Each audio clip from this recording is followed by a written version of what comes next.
Vem, da je naše kraljestvo daleč najboljše. Vi kar govorite? Res je, da je kraljestvo veliko, ampak nimate pa junaka, ki bi se spopadal z mano. Oj, imam in še kako dobrega. Živi na Kranjskem in tudi on bi te rad dobil v pest. Krištof Lambergar mu je ime. Razglas, razglas, v imenu cesarja, išče se Krištof Lambergar, zglasiti se mora na cesarskem dvoru. Kdo ve, kot se pride na grad Kamen?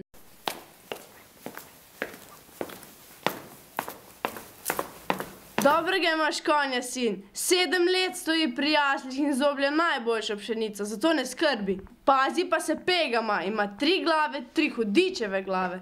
Sabla naj ti meri srednjo, sin moj. Hvala vam, mati, za vse. No, zdaj pa pojdi in se bojuj, tako da bom ponosna na te. Ponos vse dežele Kranjske bom, mati, brez skrbi. Vi pa zdravi ostanite. Z Bogom, sin moj. Z Bogom, mati. Jezusna, a si slišala? Lambergar je v mestu. Boj bo, boj!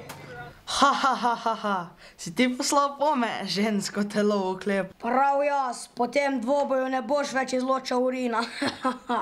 Ti, pegam, a 3 glave imaš zato, ker v eni sami nimaš dovolj možganov, da bi razločil, kdo je močnejši. Dovolj, kje naj te uničim? Kar tu, na trgu? Ne.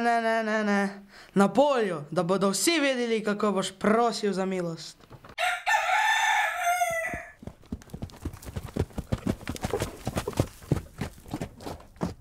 Premočnega še nisem imel, Krištof, te kaj skrbi, ja?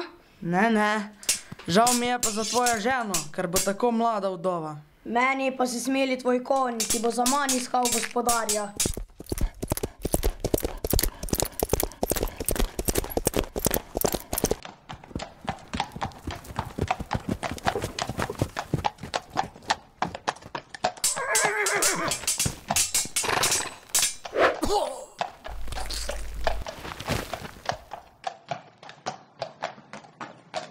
Hvaljen ti, ki si premagal tega prekletega pegama. Kaj bi rad za nagrado? 3 gradove, tam pri nas, na Kranjskem, da bom bolj poveličan.